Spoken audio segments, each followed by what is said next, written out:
Nous avons le plaisir de recevoir notre invité de ce soir, Nicolas Chani. Bonsoir. Bonsoir.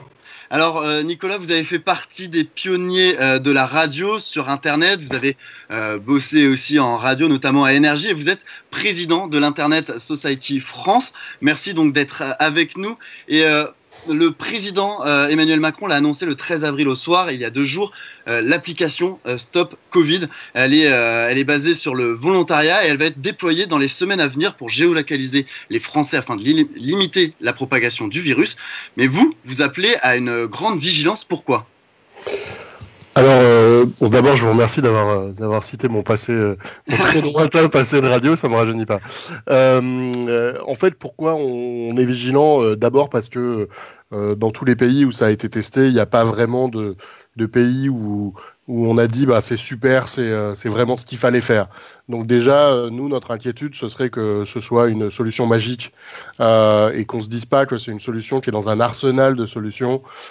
Typiquement, on dise comme on a l'appli, on fait pas les tests, ou je sais pas, comme on a l'appli, on fait pas les masques. Donc voilà. Donc déjà, c'est de dire que ça fait partie d'un arsenal.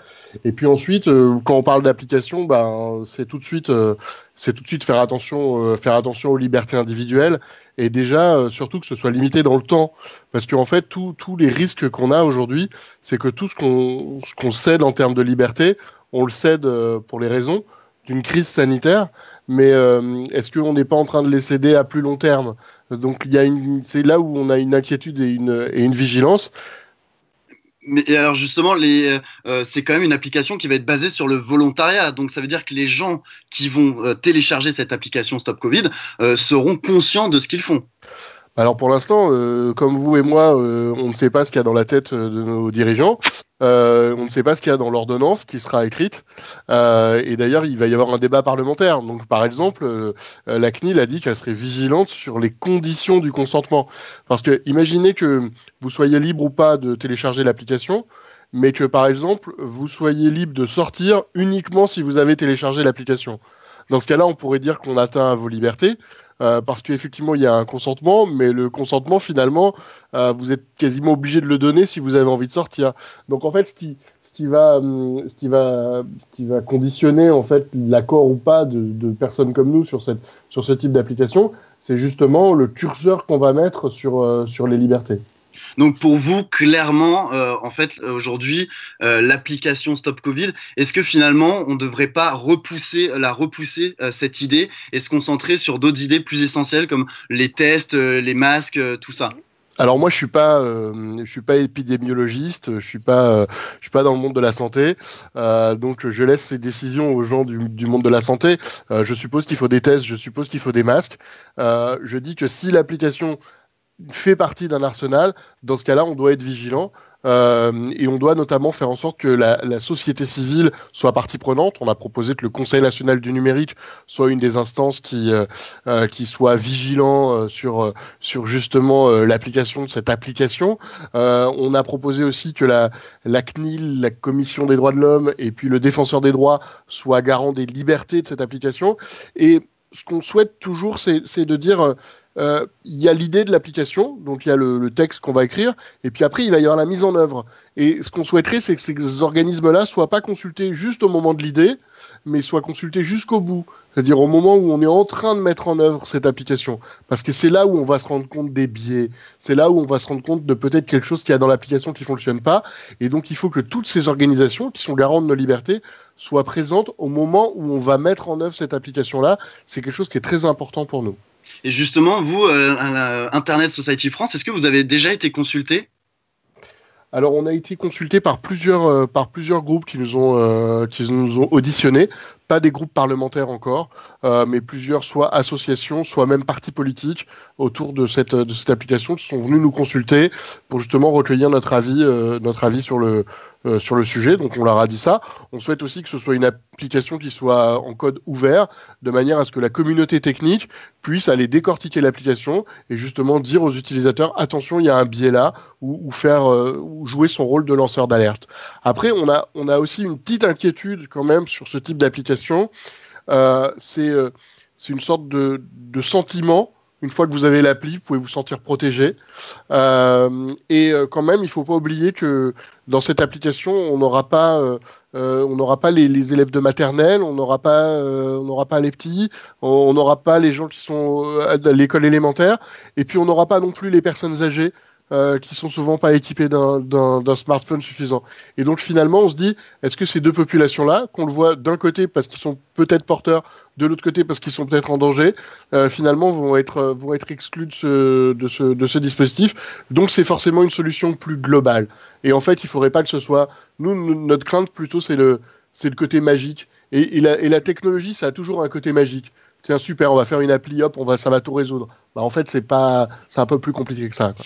Donc en fait, si je comprends bien, vous n'êtes pas contre, et vous avec toutes les structures, vous n'êtes pas contre cette application, mais vous rappelez que c'est pas la solution prioritaire et que c'est pas la solution miracle en tout cas. En fait, nous, on est empreint de pragmatisme.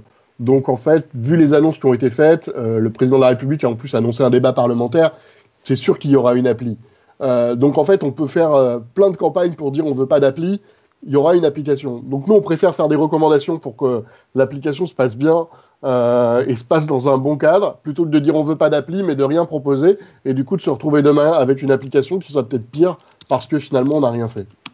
Oui, et puis vous le disiez, il y a quand même 65% des Français qui étaient interrogés, qui seraient plutôt favorables en fait à utiliser cette telle application. Et concrètement, justement, est-ce que vous parliez de données qui vont durer dans le temps? Comment ça, on pourra avoir la preuve? Par exemple, moi, je m'inscris sur cette application, je donne mes données. Comment j'ai la preuve que mes données derrière ne sont plus utilisées une fois que cette crise elle est terminée?